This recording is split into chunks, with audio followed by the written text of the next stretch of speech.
पन भिक्खवे दुःखं मरिव सच्चम ចង់ដឹងថារស់អាម៉េចបានសុខរស់អាម៉េចដើម្បីឲ្យបានសុខកុំឲ្យមានទុក្ខទៅទេសំណួរនេះឆ្លើយអត់បានទេព្រោះអ្នកទេសនឹងវាមានទុក្ខដែរសុខអីណាជួនក៏វិលមុខជួលក៏ឈឺពោះប៉ុន្តែអាចនិយាយបានថាតើមេរៀនដូចម្ដេចដើម្បីរស់នៅជាមួយនឹងសេចក្តីទុក្ខបានគ្មានមេរៀនគេចពីសេចក្តីទុក្ខទេប៉ុន្តែតើមានវិធីគិតដូចម្ដេចឬក៏វិធីរស់ដូចម្ដេចជាមួយនឹងសេចក្តីទុក្ខនឹងតែម្ដងអានឹងមានមេរៀននិយាយតែបើថាធ្វើយ៉ាងណាណូដើម្បីកុំឲ្យមានទុក្ខថាអត់ទេទុក្ខនឹងវាមានទៅហើយទុក្ខជាប្រចាំជាតែទុក្ខយើងមើលកើតមកជាទុក្ខកូនងាមកមានពេលកូនងាណាកើតមកសើចមួយកើតមកងារួចពីជាតែទុក្ខមកជារាទុក្ខអ្នកអាចាស់នឹងទុក្ខដែរទៅជៀសវាមិនឥឡូវជៀសបានអត់ទៅសូត្រផ្លុំមិនឲ្យវាជៀសចាស់បានឥឡូវហ្នឹងអញ្ចឹងជៀសចាស់មិនបានទេប៉ុន្តែតើមានវិធីគិតដូចម្ដេចថាដើម្បីព្រមចាស់ថាចាស់រឿងចាស់មិនត្រឹមតែចាស់ទេឈឺទៀតព្យាធិទុក្ខជៀសបានទេអត់យើងធ្វើមិនថាដើម្បីកុំឲ្យមានទុក្ខកុំឲ្យមានមិនបើវាមានហើយថាវាឈឺចោខ្ញុំទ្រាំបានបន្តិចទៅអាមរណៈទុក្ខហ្នឹងមកដល់ទៀតទៅជៀសវាមិនអានោះអញ្ចឹងគ្មានវិធីរៀនណាមួយដើម្បីឲ្យជៀសទុក្ខទេក៏ប៉ុន្តែមានវិធីរៀនថាទុក្ខមកខ្ញុំព្រមទទួលបានដោយញញឹមអាហ្នឹងមានយល់ទេហ្នឹងឲ្យទៅយល់កន្លែងហ្នឹងឈប់រមដោះគោហ្នឹងរកឃើញការពិតកន្លែងហ្នឹងស្រួលពីព្រោះអាទុក្ខកន្លែងហ្នឹងគ្រូប៉ាកែក៏ជួបអ្នកអត់ពូកែក៏ជួបដូចគ្នាទុក្ខ12កងជាទុក្ខសច្ចៈជាមើលតើមានក្នុងជីវិតយើងអត់មួយទៀតយ៉ាំបិច្ឆੰនលបតិតំបិទុក្ខំប្រាថ្នាចង់បានរបស់ណាអត់បានដូចចិត្តរបស់យើងចង់ទេកើតទុក្ខអត់ព្រោះចង់បានវាតែវាអត់បានសួរថាការខកបំណងរបៀបនេះមានសម្រាប់មនុស្សគ្រប់គ្នាឬក៏សម្រាប់ឯកជនថានរណាក៏មានដែរញាតិញោមធ្លាប់ខកបំណងឯងខណៈទៅណានឹងខកឡើងហ្នឹងក៏ខឹងណាមែនទេមួយទៀតបិយេហិវឹបបយោខោកោទុក្ខោស្រឡាញ់របស់ណាវាទៅជាព្រាត់ប្រាស់ពីរបស់ហ្នឹងរបស់ជាទីស្រឡាញ់ហ្នឹងណាវាបែកពីរបស់ហ្នឹងកើតទុក្ខអត់ទុក្ខអត់អាព្រាត់ឲ្យមិនទុក្ខមានរបស់មិនសូវស្រឡាញ់ទេឬរបស់ណាស្អប់ឲ្យវាទៅឲ្យស្រឡាញ់ទៅអាហ្នឹងប៉ុន្តែបើរបស់ជាទីស្រឡាញ់ជាទីពេញចិត្តហ្នឹងកើតទុក្ខហើយជាហ្មងបើវានៅហ្នឹងមួយទៀតអបិយេហិសម្បយោគោទុក្ខោស្អប់របស់ស្អីវាជួបតែអារបស់ហ្នឹងអាហ្នឹងកើតទុក្ខអត់និយាយវាអញស្អប់មុខតប៉ែហ្នឹងដល់មកទៀតស្អប់អីជួបហ្នឹងខ្មែរយើងគេហៅថាអីស្អប់អីស្អប់ចំពប់លើជួបមនុស្សដែលយើងស្អប់សួរតែសុខអត់អាចិតនេះសុខអត់ស្អប់របស់ណាជួបរបស់ហ្នឹងជាទុក្ខឃើញទេដូច្នេះសេចក្តីទុក្ខទាំងអស់នេះហេតុដែលនាំឲ្យកើតទុក្ខទាំងអស់នេះគ្មាននរណាជៀសបានទេសូម្បីជីវិតព្រះសម្មាសម្ពុទ្ធណាក៏ព្រះអង្គជួបដែរប៉ុន្តែក្រន្តទុក្ខហ្នឹងវាចែកចេញជាពីរជាសាធារណៈទុក្ខនិងអសាធារណៈទុក្ខអញ្ចឹងយល់ពីទុក្ខហ្នឹងសិនសាធារណៈទុក្ខគឺជាទេទុក្ខជារាទុក្ខជាធិទុក្ខមរណៈទុក្ខគ្មានអ្នកណាជៀសផុតទេសូម្បីព្រះអរហន្តមានដែរទេវតាទោះបីមិនមានទុក្ខពីរកណ្ដាលគឺជារាទុក្ខនិងជាធិទុក្ខក៏ប៉ុន្តែមានជាទេទុក្ខនិងមរណៈទុក្ខដែរប៉ុន្តែអ្វីដែលលើសគ្នាគឺទុក្ខផ្លូវចិត្តព្រះរាមាពភាកត្រូវគេសួរថាបបិទ្ធព្រះអង្គដ៏ចម្រើនតើប្រខ័យណាស្របមានការទុក្ខអត់ព្រះអង្គថាមានដោយចំណែកដែលគួរមានន័យថាមានខ្លះអត់ខ្លះតែបើបឋិជនទាំងពីរនឹងពេញបឹបឥឡូវកិច្ចទៅណាបើព្រះអង្គថាពេញហ្នឹងហើយទុកនឹងសួរថាទុកមានតែញាតិញោមទេថាអ្នកទេសហ្នឹងក៏វាមានដែរអ្នកទេសហ្នឹងមានទុកអត់គួរយល់ទៅចុកជើងឈឺកផ្ដាសាយមានអត់មានហ្នឹងវាជារឿងធម្មតាការពិតគឺការពិតព្រះសម្មាសម្ពុទ្ធព្រះអង្គឧទាហរណ៍អញ្ចេះទុកបឋិជននេះណាឧបមាដូចជាផ្លែព្រួញមួយដែលគេលាបថ្នាំពឹសហើយបាញ់មកត្រូវខ្លួនយើងបឹបថាត្រូវផ្លូវចាស់មកបឹបមកទម្ងន់ផ្លែព្រួញមុតហ្នឹងឈឺឈឺអាឈឺមកមុខផ្លែព្រួយហ្នឹងវាឈឺហើយ ប៉ុន្តែវាដោយសារមានថ្នាំពឹសវាជ្រាបចូលតាមសរសៃឈាមទៀតអញ្ចឹងសេចក្តីទុក្ខនឹងវាមិនមែនបៀតបៀនតែកន្លែងមុតនឹងទេវានាំណក់ចរន្តឈាមទៅដល់បេះដូងទៅដល់ខួរក្បាលទៀតធ្វើឲ្យយើងក្តៅខ្លួនធ្វើឲ្យយើងចុកចាប់រហូតដល់ស្លាប់ក៏មានដែរអញ្ចឹងឈឺចំតែមុខហ្នឹងឬក៏វារាលដាលដល់បេះដូងហ្នឹងហើយមួយទៀតផ្លែព្រួញមួយទៀតមុតចំតំណឹងដូចគ្នាតែអត់មានថ្នាំពឹសទេអញ្ចឹងវាមុតតាណាវាឈឺតំណឹងតែអត់បាននាំថ្នាំពឹសហ្នឹងទៅធ្វើទុកដល់បេះដូងទេសេចក្តីទុកទាំងពីរហ្នឹងព្រះអង្គថាសេចក្តីទុកវត្ថុជនដូចព្រួញមានពឹសរីឯសេចក្តីទុករបស់បខៃណាស្រាប់ដូចព្រួញដែលអត់ពឹសនៅពេលដែលគេវាយលោកនៅពេលដែលគេបៀតបួនលោកឈឺដែរតាសេរីបុត្រហ្នឹងគេដាក់មួយដាច់បឹបពីក្រោយឈឺអត់ឈឺប៉ុន្តែអត់ឈឺចិត្តទេយើងណានៅគេដែលគេបៀតបៀនណាជួនកាលគេវាយមិនដល់ផងប៉ុន្តែឈឺដេកមលក់ទេណាយើងណាខណៈគេស្ដីឲ្យសោះហ្នឹងឈឺចិត្តដេកមលក់ផងមុំតវៃទៀតទុករបស់បទជនហ្នឹងអញ្ចឹងព្រះធម៌ដែលអាចដោះស្រាយបានគឺអាទុកជ្រាបដល់បេះដូងនេះ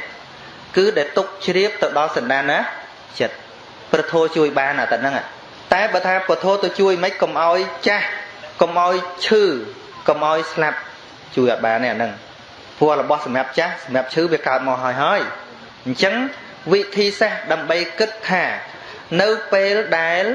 សេចក្តីទុកមកបៀតបៀនកុំឲ្យវាជ្រាបទៅដល់បេះដូងតទៅទៀតវាទល់តែបង្កើតជាមេរៀនប្រចាំជីវិតរាល់ថ្ងៃពិចារណារាល់ថ្ងៃនេះមេរៀនអញ្ចឹងមាន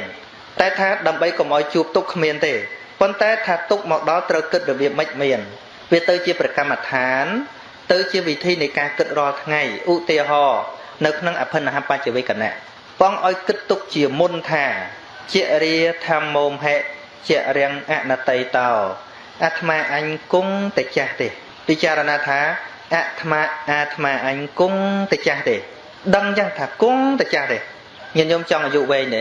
ចង់បានអាយុវែងទេចង់ចាស់ទេចង់រស់បានយូរអត់ចង់ចាស់អត់ធ្វើមិនកើតរបស់ហ្នឹងតែកាលណាយើងចង់រស់យូរដល់ព្រមចាស់ហើយបើមិនចង់ចាស់ដល់កុំចង់រស់យូរអញ្ចឹងនៅពេលដែលចាស់មកដល់វាអត់មានអន់ចិត្តអីទេមានន័យថារបស់ដែលត្រូវកើតឥឡូវកើតហើយយើងដឹងអញ្ចឹងអាការពិចារណាមុនវាដឹងអញ្ចឹងពីព្រោះវាត្រូវចាស់ព្រោះខ្ញុំដឹងមុនយើងដឹងយូរហើយថាហ្នឹងវាត្រូវចាស់អញ្ចឹងនេះគឺជាវិធីសាស្ត្រនៃការគិតដើម្បីកុំឲ្យចាស់ហ្នឹងញោមញីដូចជាថ្នាំពុលនោះចាស់ទៅឃើញទេអ្នកដល់ព្រមចាស់ទៅហ្នឹងលែងកើតទុកហ្មងចាស់អីចាស់ទៅហ្នឹងអាជារាទុកទៅទុកតកាយឯងទៅអញមិនទៅឈឺចិត្តអីជាមួយចាស់ហ្នឹងជាវិធីគិតព្រមចាស់មួយទៀតអាត្មាអញគង់តែឈឺទេអាអត់តន់ឈឺហ្នឹងកំពុងតែសុខភាពល្អហ្នឹងត្រូវពិចារណារឿយថាឈឺហ្នឹងមិនមែនតែគេទេថ្ងៃណាមួយអញឈឺដែរគិតទុកមុនពិចារណាទុកមុនមនុស្សដែលមិនបានពិចារណារឿងនឹងទុកមុនណាដល់តែធ្លាក់ខ្លួនឈឺក្រឹបទទួលអត់បានមកពីអីមកអំពីស្រវឹងអ្នកខ្លះស្រវឹងដល់អាយុ50ទៅ60មិនតាន់ស្វាងផងមនុស្សច្រើនណាស់ឲ្យតែនិយាយពីសេចក្តីល្អនិយាយពីការរក្សាសិលចាំចាស់សួរថាមនុស្សប្រមាណអ្នករស់ដល់ពេលចាស់ឥឡូវនេះនិយាយហែខ្មោចចៅច្រើនណាស់មួយទៀតមរណៈធម្មោមហិមរណង្អដតីតោអាត្មាអញគង់តែស្លាប់ទេព្រះពុទ្ធនៅពេលដែលឃើញអ្នកណាមានឧបនិស្ស័យហើយឃើញថាជីវិតនៅនឹងចិត្តស្លាប់ដូចព្រះអង្គទៅប្រោសនាងពេសការធិតាអញ្ចឹងព្រះអង្គថា3ខែទៀតនាងនឹងស្លាប់ហើយនាងកមុំហ្នឹងព្រះពុទ្ធអត់មានទៅរាយមុនថាធ្វើម៉េចមកឲ្យស្លាប់ទេពីព្រោះជីវិតនាងនឹងត្រូវតែស្លាប់ទៅណាក៏ស្លាប់ដែរប៉ុន្តែស្លាប់វាជារឿងកំណត់របស់ជីវិតសំខាន់គឺថាតើមុនស្លាប់នាងត្រូវធ្វើអីដូចថ្ងៃលិចអញ្ចឹងសំខាន់គ្មាននរណាទៅសូត្ររាយមុនកុំឲ្យថ្ងៃលិចទេតែថ្ងៃវាត្រូវលិចហើយប៉ុន្តែសំខាន់នៅពេលពន្លឺថ្ងៃនៅមានត្រូវធ្វើអីឲ្យបានពីប្រយោជន៍អំពីពន្លឺថ្ងៃហ្នឹងតើមានវិធីអ្វីទៅសូត្រកុំឲ្យថ្ងៃលិចទេអត់ទេប៉ុន្តែមនុស្សដែលយល់ថាថ្ងៃហ្នឹងពិតជាលិចតែលិចវាអស់ពន្លឺអញ្ចឹងត្រូវធ្វើអីមុនពេលថ្ងៃលិចត្រូវទៅធ្វើការងារដកស្ទូងអីរួចធ្វើទៅតែចាំតិចទៀតវាអស់ពេលធ្វើយ៉ាងណាមិញការពិចារណាសេចក្តីស្លាប់ហ្នឹងដូចគ្នាយើងអាចធ្វើវាបាននៅពេលដែលយើងមានជីវិតនេះឯងព្រះអង្គទៅសម្ដែងអំពីមរណានុសតិឲ្យនាងនឹងស្ដាប់នាងនឹងពិចារណាពីសេចក្តីស្លាប់ហ្នឹង3ខែដល់ថ្ងៃនាងស្លាប់ព្រះអង្គទៅម្ដងទៀតទៅសម្ដែងអំពីនាងមកពីណាទៅណាអីហ្នឹងស្មាធ្លាប់សម្ដែងយកឲ្យរឿងហ្នឹងថ្ងៃបន្តិចទៅនាងក៏ត្រូវស្លាប់ដោយឪពុកហ្នឹងភ្ញាក់ដៃត្រូវអាត្រល់ហ្នឹងបុក ទ្រូងស្លាប់ទៅពុទ្ធមិនមែនទៅប្រោសមិនឲ្យស្លាប់ទេព្រះពុទ្ធទៅតម្រង់ទិសដៅថាតើមុនស្លាប់ត្រូវធ្វើអីតែស្លាប់ហើយពុទ្ធខ្លួនឯងក៏ត្រូវតែបរិនិព្វានដែរប៉ុន្តែដែលព្រះអង្គបង្រៀនមនុស្សមិនមែនទៅប្រើវិធីកុំឲ្យស្លាប់ទេពីព្រោះវាជាច្បាប់ធម្មជាតិអត់មាននរណាកែប្រែបានទេនឹងចំពោះសាធារណៈទុកជាតិជារៀបជាធិមរណៈនឹងចំពោះរបស់ពេញចិត្តនឹងមិនពេញចិត្តនេះសัพពេហិមេបយេហិមនីពេហិនានាភាវោវិនាភាវោនឹងពិចារណាមុនថាអាត្មាអញគង់តែប្រត់ប្រាស់គង់តែនិរិះចាករបស់ជាទីស្រឡាញ់ជាទីគប់ចិត្តទៅជាធម្មតាឲ្យទៅជាប្រកម្មដ្ឋានរាល់ថ្ងៃនៅឃើញគេប្រត់ប្រាស់អីនឹកឃើញខ្លួនឯងភ្លាមថាអញគង់តែបែកគ្នានៅឃើញគេបាក់គ្នានៅឃើញគេបាត់របស់នៅឃើញគេខូចខាតអីដាក់ខ្លួនឯងភ្លាមថាអាត្មាអញគង់តែមានថ្ងៃហ្នឹងគង់តែមានថ្ងៃហ្នឹងត្រៀមចិត្តទុកមុនដល់តែពេលវាមកដល់មានន័យថាជីវិតហ្នឹងដើរតាមអ្វីដែលយើងបានគិតប៉ុន្តែពិតអ្នកគិតក៏ស្លាប់អ្នកមិនគិតក៏ស្លាប់ក៏បែកដូចគ្នាប៉ុន្តែអ្វីដែលខុសគ្នាអ្នកដែលមិនដែលគិតក៏ទុកខ្លាំងណាស់ដោយសារអីដោយសារមិនដែលគិតថា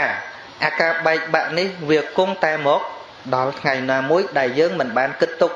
សម្រាប់អ្នកដែលមានប្រកម្មដ្ឋាននឹងគិតពិចារណាដល់ពេលស្លាប់គឺជាអ្នកចាត់ចែងកម្មវិធីបុណ្យដោយស្រួលមានន័យថាអ្នកទៅគ្រាន់តែទៅមុនយើងមួយជំហានទេបន្តិចទេយើងទៅតាមមានស្អីចាំបាច់យំពេលបបឲ្យច្រើនពេកតាមពិតវាអញ្ចឹងមែនព្រះអង្គថាអ្នកហិរុនណាំងវាសោកោវាយាវញ្ញបរទេវនីការយំការខ្សឹកខ្សួលការសោកសៅរោគឲ្យបានជាប្រយោជន៍តែបន្តិចសម្រាប់អ្នកស្លាប់អត់មានគឺជាអំពើអត់ប្រយោជន៍ប៉ុន្តែយើងបើថាប្តីស្លាប់អីបើប្រពន្ធមិនយំគេថាប្រពន្ធនឹងអត់ស្រឡាញ់ប្តីតែអញ្ចឹងទៅបានអ្នកខ្លះដល់ស្លាប់ទៅខំយំឲ្យលឺអ្នកខ្លះជួលគេយំទៀតអាត្មាធ្លាប់ដឹងព្រោះ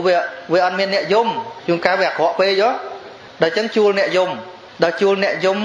អ្នកបើកឡានសពហ្នឹងវាធុញវាយំលឺពេកហ៎ដល់ដល់បើកលឺកាត់ចាប់ប្រាំងងក់អញ្ចឹងទៅទៀតទៅវាទៅគិតក្បាលគ្នាស្រោចពេញតឡានខ្មោចអញ្ចឹងទៅ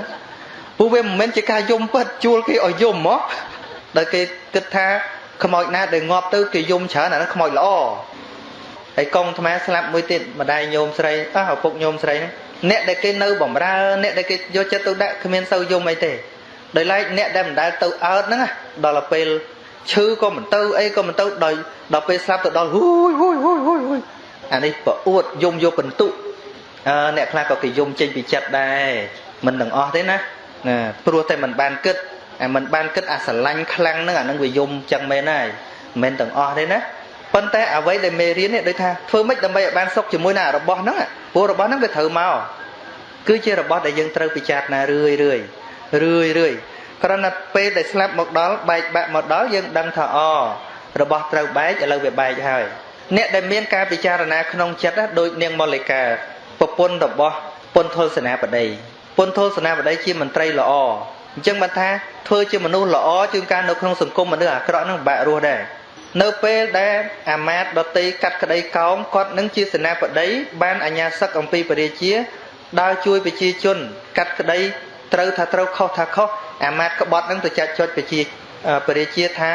ពុនធលសេនាបតីនឹងចង់សោយរាជចង់សម្លាប់ពរាជានឹងគ្មានគិតអីទេក៏ចាត់គេឲ្យសម្លាប់ពុនធលសេនាបតីជាមួយកូនប្រុសបង្កើតរបស់គាត់32នាក់គាត់មានកូនភ្លោះ16ដងប្រកែណាកូនភ្លោះ16ហើយ2 32កូនធ្វើកងតបទាំងអស់ពរាជាសម្លាប់ផ្ដាច់ពូជទាំងអស់ទាំងឪពុកមួយកូន32នាក់ពេលមួយហ្នឹងនាងម៉ាលិកាជាមួយកូនវសា32នាក់ដែរកំពុងធ្វើទានថ្វាយចង្ហាន់ព្រះសិរីបុត្រនិងព្រះសង្ឃគេឲ្យសម្បត្តិមកថាស្វាមីរបស់អ្នកកូនប្រុសរបស់អ្នក32នាក់ត្រូវគេលបធ្វើឃាតអស់ហើយនាងអានសម្បត្តិហើយសញ្ជប់សញ្ជឹងមកសន្ទុះដឹងថារបស់ស្លាប់ហើយនិយាយអត់បានមកវិញទេនាងក៏មូលញាត់នៅនឹងភ្នត់សម្ពុតហើយប្រកេនប្រសងទៀតហ្នឹងដែលមនុស្សមានការពិចារណាទុកមុនយល់ទេរបៀបអញ្ចឹងមិនស្រឡាញ់ប្តីទេមិនស្រឡាញ់កូនទេប៉ុន្តែមនុស្សយល់ពីការពិតដូច្នេះសំណេរនេះគួរសួរថាតើមានវិធីគិតដូចម្ដេចដើម្បីតស៊ូបានជាមួយនឹងសេចក្តីទុក្ខឬក៏សេចក្តីប្រត់ប្រាស់ដែលវាមកដល់ជីវិតនឹងមានដល់ពេលអញ្ចឹងទៅកប់ជួនពេលមួយហ្នឹងទាស័យម្នាក់លើកចានចង្ហាន់មកថាសចង្ហាន់មកហ្នឹងជាពុបជើងដួលទៅវាបែកចាន ដល់តែបែកចាននៅនឹងមុខនឹងព្រះសារីបុត្របានមានព្រះថេរដីកាទៅនាងមល្લિកានឹងថាមហាឧបាសិការបស់ណាវាបែកឲ្យវាបែកចុះព្រោះវាបែកវាបែកហើយចូលនាងកុំញ៉ាំងសេចក្តីក្រោធឲ្យកើតអីពីព្រោះវាមិនបានមកវិញទេស្រាប់តែនាងលាតត្រដាងថាលោកម្ចាស់ហើយទៅប្រកាន់អីចានដែលមិនមានតម្លៃតិចតួចនេះអំបញ្ញមិញខ្ញុំកណាទទួលសម្បត្តិថាប្តីនិងកូនប្រសាកូនបង្កើតរបស់ខ្ញុំ32នាក់ស្លាប់អស់ហើយខ្ញុំមិនទាំងលន់មាត់បន្តិចផងទៅបន្ទោសអីអាចានបែកបន្តិចមិនស្រឡាញ់ប្តីមិនបន់ឲ្យតែប្តីងាប់ងារមួយទៀតមែនទេគឺយល់ទៅដល់ការពិតថារបស់នឹងទោះបីជាសោកសៅក៏យកមកវិញមិនបានដែរនេះជាការគិតទុកមុនវាធ្វើឲ្យចិត្តហ្នឹងមិនជ្រាបទៅដោយសេចក្តីទុកកង្វល់ហ្នឹងតទៅទៀតចុះបើឥឡូវតែដេកឥឡូវបើសិនបើនាងដឹងភ្លាមយំប្រកាច់នៅហ្នឹងអាប៉ុនក៏ឈប់ធ្វើអាស្អីក៏ឈប់ធ្វើអីដេកយំឈឺមានប្រយោជន៍អីហ្នឹងហើយវាមានតែបន្ថែមសេចក្តីទុកអញ្ចឹងការយល់អំពីសេចក្តីទុកហ្នឹងឲ្យច្បាស់ទើបយើងឈប់ខ្លាចទុក